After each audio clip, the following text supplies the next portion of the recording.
Recently, I came across one of my very first watercolor portraits, and it reminded me just how lost I was when I started learning portraits. I had no idea where shadows were supposed to go. I would copy them from a reference photo, but if the lighting was bad, my drawing or painting just didn't work, and I did not know why.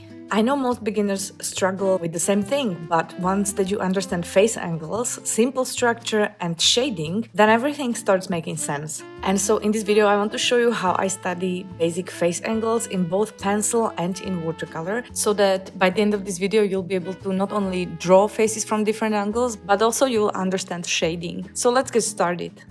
I'll be using watercolor paper so I can keep all studies on one page. This is Winsor & Newton Professional Cold Pressed paper. It has medium texture, which works well for both sketching and painting. I started with a black wing pencil, which is usually my favorite, but on this textured paper it just was not precise enough. And so I quickly switched to mechanical pencil for clearer lines. I will be drawing different face angles, and for each one we'll start with basic construction. If face angles have ever felt confusing, do not worry, I will break it down step by step. We'll start with the front and side view as a quick recap because these were explained in more detail in my last video, which I will link down below if you need a slower breakdown. Here's how you can draw a portrait from the front view. Let's start by drawing a circle and divide it into 4 equal sections. Now take one of these sections and divide it into thirds. This measurement, shown in red, will be the base unit for the face. Since the face consists of 3 of these equal thirds, we will stack this distance 3 times along the center line like this. Next, trim a little off both sides of the original circle and draw the jawline. This gives you the basic face outline. Now add the ears. They sit within the middle third of the face, aligning with these guidelines. The nose lands right here at the bottom of the middle third, keeping everything in proportion. To find the eye line, take the full distance from the chin to the top of the head or the top of the original circle and divide it in half. For now, you can sketch the eyes in a simple way. If you want a deeper dive into drawing facial features, check out the video that I linked in the description. To place the mouth, divide the bottom third of the face into 3 equal parts. The mouth sits along the top third, while the chin takes up the bottom third. Next, sketch the eyebrows along this guideline. It is the bottom of the first third, which also represents the forehead. The top of this section marks the hairline. Now add the hair and neck, and there you have it, a simple front view of the face. Construction is the first step toward a finished portrait, and a very crucial one, but shading is what truly brings it to life. It is all about assigning values to different areas of the face based on whether they're in light or in shadow. And here is where things get really interesting, because the way you place these shadows completely changes the form and depth of the portrait. So there are endless values between light and dark. But when you are just starting out, keeping it simple is key. So that's why we're only using 3 values in this study. The darkest, that's near black, the mid-tone, that's something in between light and shadow, and the lightest, which is just the white of the paper. In the second study of the front view, I want to explore where to place these 3 values. Think of it as blocking in the face with light, mid-tone, and shadow to build a strong foundation. And once that you start seeing faces in terms of value instead of lines, shading gets just so much easier.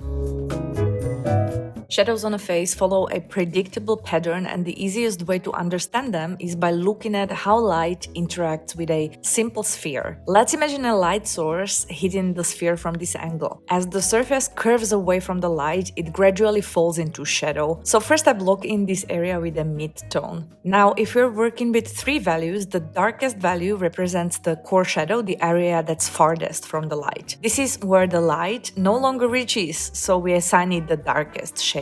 These are called form shadows, and on a sphere they have soft edges, meaning that the transitions between light, mid-tone and shadow are smooth and blended. When light hits the sphere, it also casts a shadow on the surface beneath. I first block this in with a mid-tone, but let's quickly add our darkest value because in reality this shadow is very dark. This is called a cast shadow. It forms in the tightest space between the sphere and the ground, where no light can reach at all. Unlike form shadows, drop shadows often have a harder edge, but within them you'll still see a soft transition between dark and mid-tone.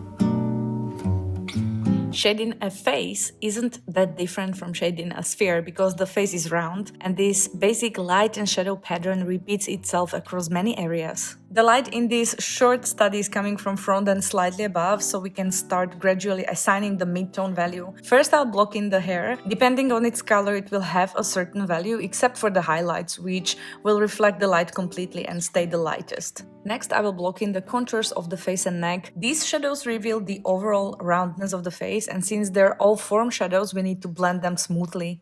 Form shadows around the eyes might look something like this, and again, we will need to soften these edges. Smaller areas of shading will also be needed around the eyes, and while filling in the iris does not represent the shadow, it helps establish the general color of the eye. There is a small shadow at the base of the nose and tiny form shadow appear along the sides as well. And this is how they look blended. The top lip is darker because of its position, something we'll understand better in a minute when we look at the side view. Do not forget the corners of the lips and the small indent below the lower lip. Within all these areas there are even smaller sections that sit farther away from the light, so we will assign them the darkest value. Since all these are form shadows, their edges should be softly blended. Now let's add cast shadows, starting with a mid-tone. Some of the hair might cast shadows onto the face, and other common cast shadows appear under the nose, on the neck, below the top lip and under the bottom lip. Since cast shadows tend to be darker, we will add the darkest value to these areas also to complete the study. To finish this study, I will add the eyebrows and the lashes. Now that you get the basics of shading, you can apply them to any medium of your choice, and once that you do, portraits get so much easier. But here is the real challenge: how do you do it fast? I will now show you how to simplify shading in pencil and then bring it to life in watercolor. Pencil first. When I study faces in my sketchbook, my process is quite simple. Start with construction, block in mid-tones, add the darkest darks and move on. Each study takes about 10 minutes, which makes it the perfect exercise, and I can fit 6 portraits into just 2 episodes of whatever show I'm watching. In this small front view sketch, I'm following the same shading process we covered earlier. Pencil sketches on watercolor paper, they can be very tricky since you're constantly fighting the texture, but this step helps lay the groundwork before jumping into a quick watercolor study.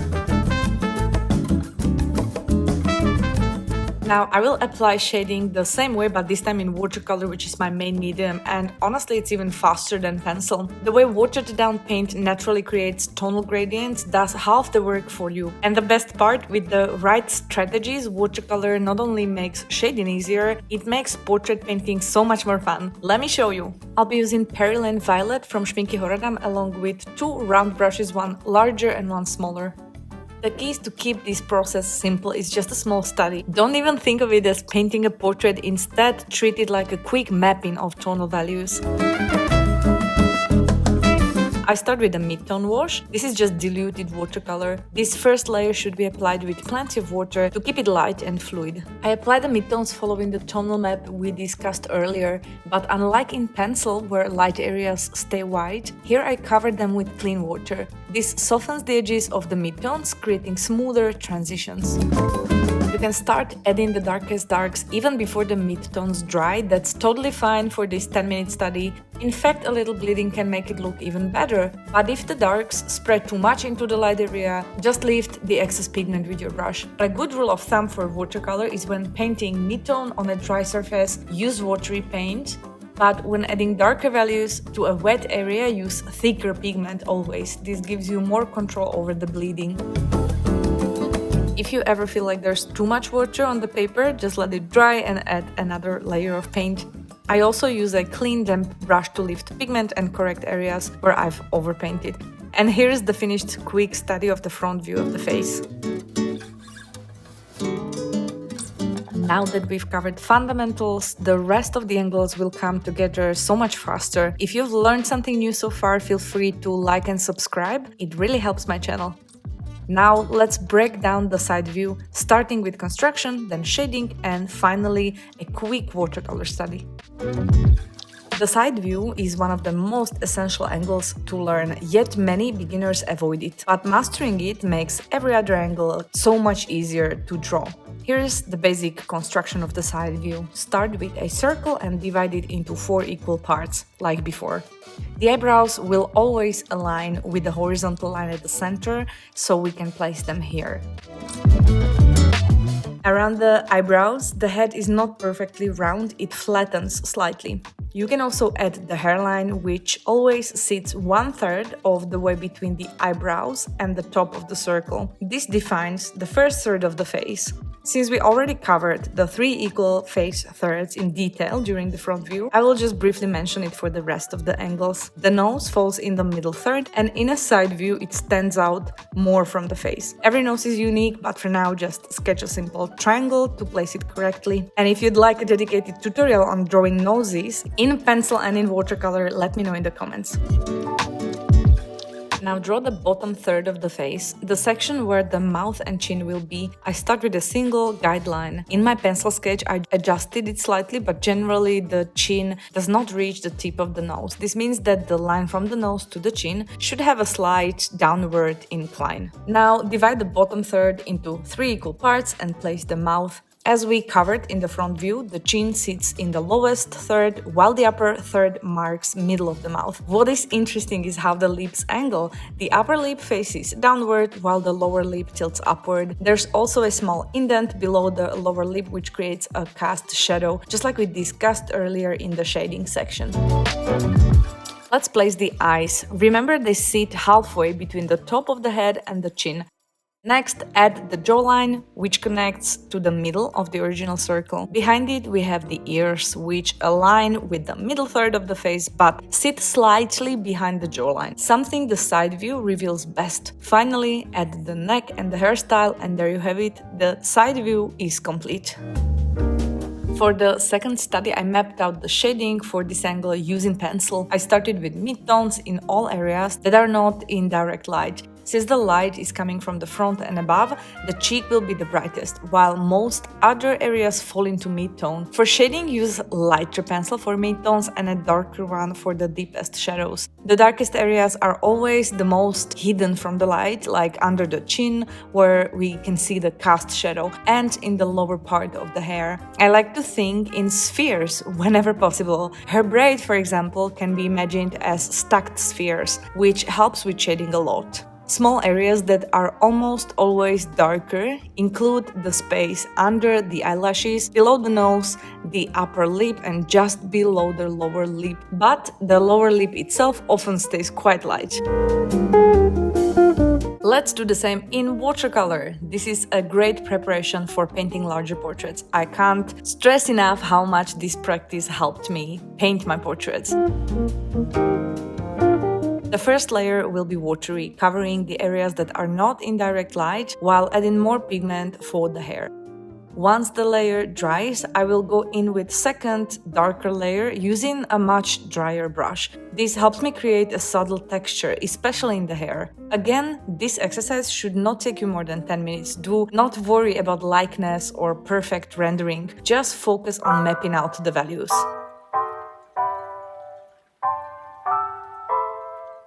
This is the angle that you've been waiting for, the king of all angles. And I'm not even exaggerating, the 3/4 view is the most useful to learn, and whenever I paint a portrait that gets a lot of attention on social media, it's almost always this angle. It is not easiest, but we will break it down step by step. Let's start with our familiar circle. Remember the trimmed sides from the front view? In 3/4 view, those areas are now represented by a smaller circle inside the main one. This instantly sets the head into the right angle. The smaller circle takes up 2/3 of each half of the original circle. Next, we need to place the center line, which marks the middle of the face. It curves like this, showing that the head is turning to the right. Well, our left, but her right. Let's extend the center line and mark the 3 equal thirds of the face. You should be familiar with this by now. This line connecting the middle of the smaller circle to the chin represents the cheekbone, and it is super helpful when shading later on. Now, adding facial features should be fairly easy. Just follow the same measurements as we learned already in the front view. I like to start with the nose because one side is now clearly defined by this curved line, making it so much easier to place the eyebrows and then the eyes. Go ahead and add the mouth. You can place the features in any order, but if you start with the most obvious ones, that helps. But just remember, since we're at an angle, the two sides of the face that were equal in front view now appear a bit different. One eyebrow will be longer, the other one shorter. Same for the eyes and lips even. The side closest to us looks longer, while the far side is shorter, with the corner of the mouth partially hidden.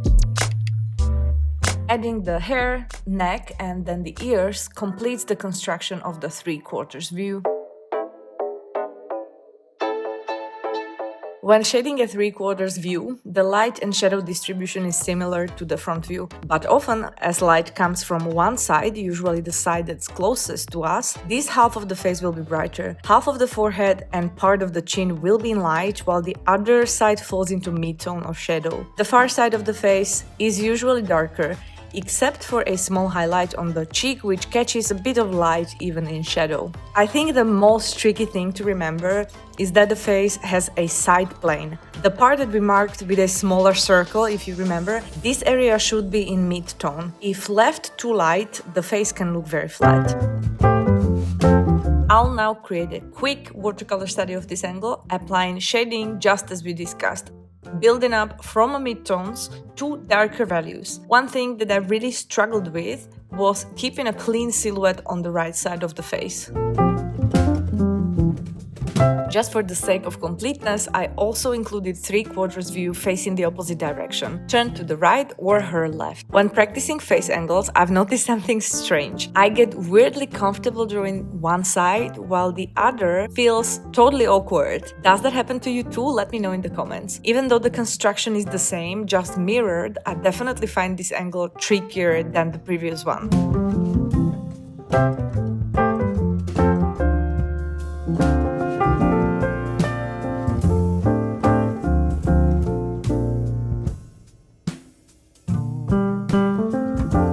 The shading on this face mirrors the previous 3/4 view study, but I switched up the hairstyle so we can explore how different hair types affect tonal values.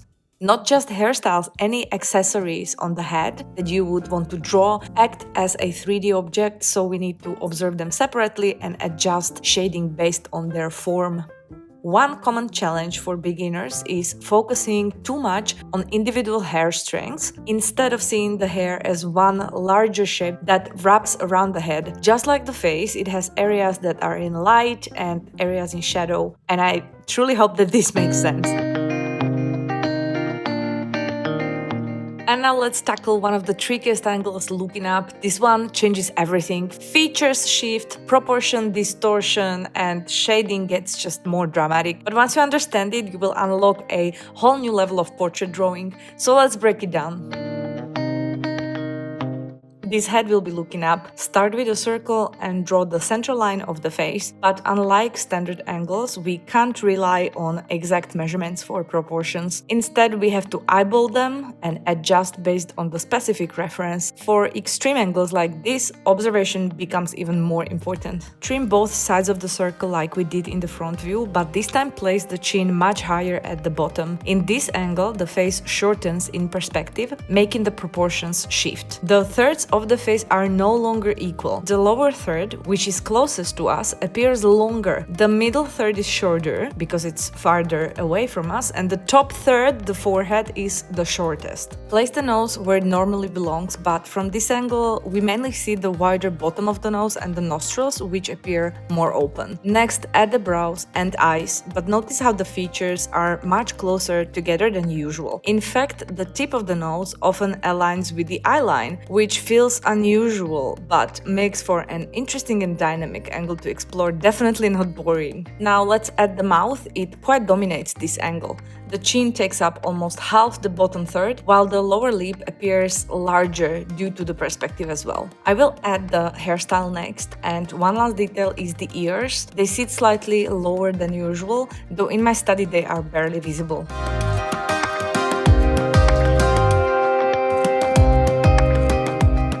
Shading for this angle is similar to the front view, but with sharper shadows angles and often longer cast shadows across the face.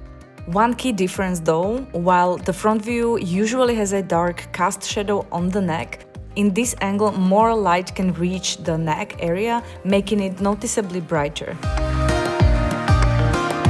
I really enjoyed this watercolor study, probably my favorite of the whole series. Front and side views are so important to learn, but honestly they feel a bit boring to paint compared to the tricky angles that often intimidate beginners. So I would love to encourage you to step outside your comfort zone and try some of these weird angles. You will learn just so much and gain confidence along the way.